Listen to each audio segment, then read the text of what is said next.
Saya mohon maaf pernah bukan berantem, berdebat dengan Bu Sri Mulyani. Ketika itu kami mengusulkan untuk memperjuangkan tentang hak-hak guru, yaitu masalah kenaikan gaji.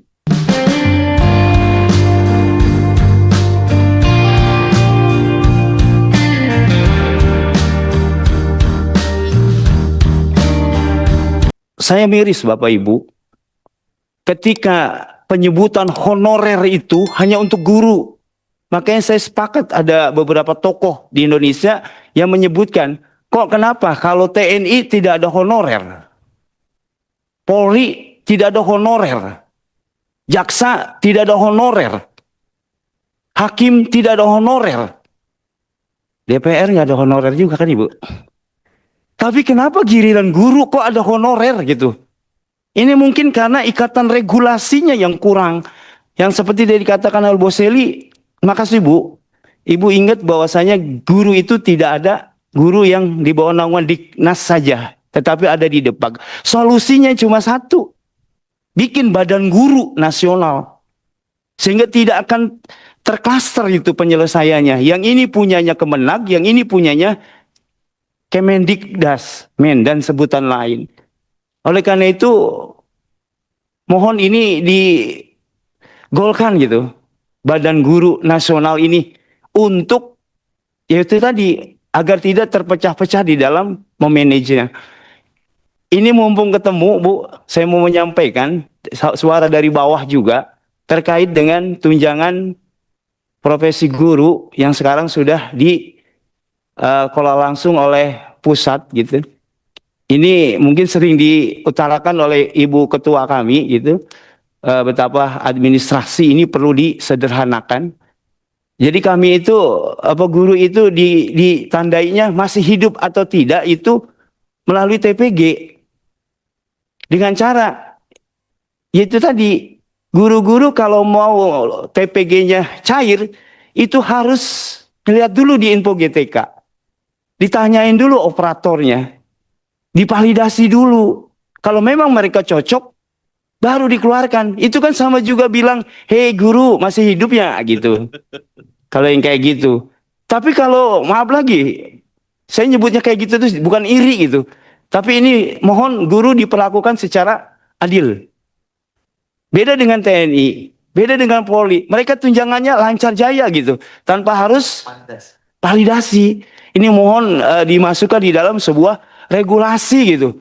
Guru itu sebaiknya diperhatikan sama dengan yang lain. Kan sama-sama profesi, sama-sama yang lainnya. Jadi jangan sampai nanti ada 11% guru yang tadi sudah disampaikan oleh rekan kami, Pak Sumardiansa itu menjadi kenyataan. Nanti bukan saja PGRI yang akan hilang, Bu. Tapi profesi guru akan hilang. Kalau ini tidak diperhatikan. Oleh karena itu sekali lagi, Undang-Undang Perlindungan Guru yang akan, tadi udah janji Bapak Ibu semua ke kami, karena ini akan kami sampaikan ke bawah. Hasil hari ini, bahwasanya tim dari Badan Legislasi DPR RI sepakat dan setuju bahwasanya Undang-Undang Perlindungan Guru akan menjadi prioritas di prolegnas. Yang kedua, bahwasanya Badan Legislasi DPR RI sepakat akan dibentuk Badan Guru Nasional. Sehingga dengan demikian, yang ketiga, bahwasanya Badan Legislasi DPR RI bekerja sama dengan yang lainnya, berkoordinasi dengan yang lainnya, bahwa honorer akan diperhatikan dan akan diselesaikan dengan cara manusiawi. Undang-undang PGRI. Dan Undang-undang PGRI kan? Undang-undang PGRI emang ada? Oh, Undang-undang PGRI pun demikian. Saya mohon maaf pernah bukan berantem, berdebat dengan Bu Sri Mulyani. Ketika itu kami mengusulkan untuk memperjuangkan tentang hak-hak guru, yaitu masalah kenaikan gaji. Saya terus terang saya katakan, Bu Sri Mulyani waktu itu, mohon maaf, Ibu adalah sama-sama kami kelahiran Jawa Tengah, dan Ibu anak seorang profesor. Saya yakin Ibu tidak menjadi seperti sekarang ini tanpa adanya guru. Artinya bahwa guru itu ada sangat fundamental. Saya bisa duduk di DPR 5 periode juga karena guru. Ini yang sering dilupakan. Ini yang sering dilupakan oleh bangsa kita, bahkan pemimpin-pemimpin kita. Dan berikutnya kami juga dengan perubahan sistem pendidikan nasional, setiap ganti rejim, ini tidak ada kesinambungan, sustainability-nya. Oleh karena itu, inilah pentingnya Badan Guru itu bikin roadmap pendidikan nasional untuk menuju Indonesia Emas tahun 2045 seperti apa. Karena tanpa itu tidak mungkin. Semua diawali dengan pendidikan dasar. Dan berikutnya kami juga menyoroti tentang masalah kesejahteraan guru, terutama nasib guru bantu, yang kemarin saya juga terus mendapatkan informasi karena kami ini DPR ini rajin turun ke lapangan karena kami mengerti ketemukan konstituen. Bagaimana seorang nasib guru yang gajinya 300.000? Bahkan kadang-kadang dirapel 3 bulan sekali. Untuk beli bensinnya tidak cukup. Kalau dia kerjanya di daerah-daerah yang remote. Seperti di luar Jawa itu luar biasa. Namun, dengan semangat mereka yang ingin mendidik anak bangsa kita menjadi orang yang baik dan bermartabat, mereka itu, guru-guru itu mengorbankan dirinya. Sehingga berangkat mengajar, pulang menjadi tukang ojek dan membawa barang, ngantar barang dan sebagainya. Namun nasib guru juga ada yang sial, Prof. Kadang-kadang dimanfaatkan orang-orang tertentu, di mana tadi Pak Ketua sudah menyampaikan tentang narkoba. Dia mengantarkan paket tapi tidak tahu paket apa yang dikirimkan. Ternyata isinya narkoba. Gurulah yang jadi korban. Nah, ini harus ada perlindungan. Oleh karena itu saya sepakat bahwa ke depan untuk perbaikan undang-undang perlindungan guru ini harus disusun secara lex spesialis.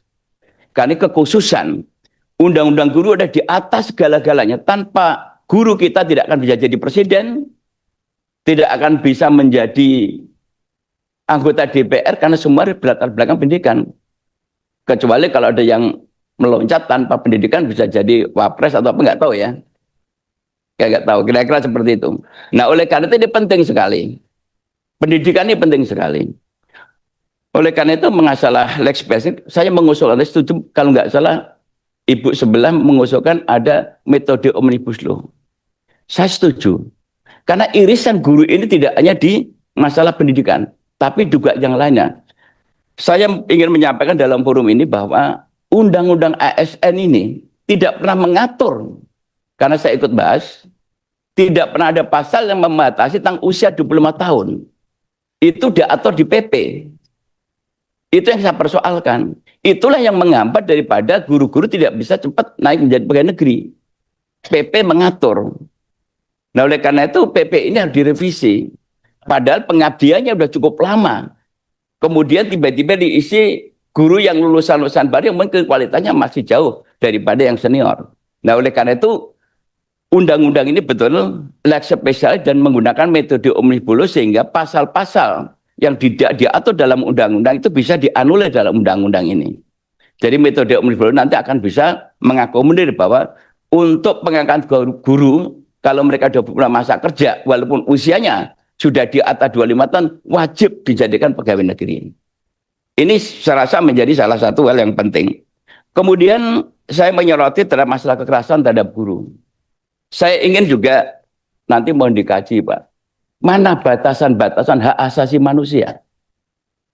Ini orang tua murid sekarang ini sudah semakin lost control. Banyak guru yang dianiaya, banyak guru yang dikriminalisasi akibat anaknya dihukum oleh guru. Ada hampir 265 kami punya datanya yang terancam dirumahkan. Kenapa? Karena mereka itu terbentur oleh sebuah regulasi dan tidak banyak yang terinfokan gitu secara representatif. Misalnya saja, mereka banyak yang tidak masuk ke data Dapodik. Bukan karena mereka itu baru mengabdi gitu, tetapi karena mereka tidak terinfokan. Ada beberapa regulasi yang mengatur yang tapi cukup menurut keyakinan saya itu merugikan. Yaitu mereka yang masuk Dapodik serendah-rendahnya harus mendapatkan surat perintah atau surat tugas dari kepala dinas. Sedangkan banyak para kepala dinas yang tidak berani mengeluarkan surat perintah, padahal itu karcis atau untuk masuk supaya mereka ini di tiket supaya masuk di Dapodik. Yang kedua,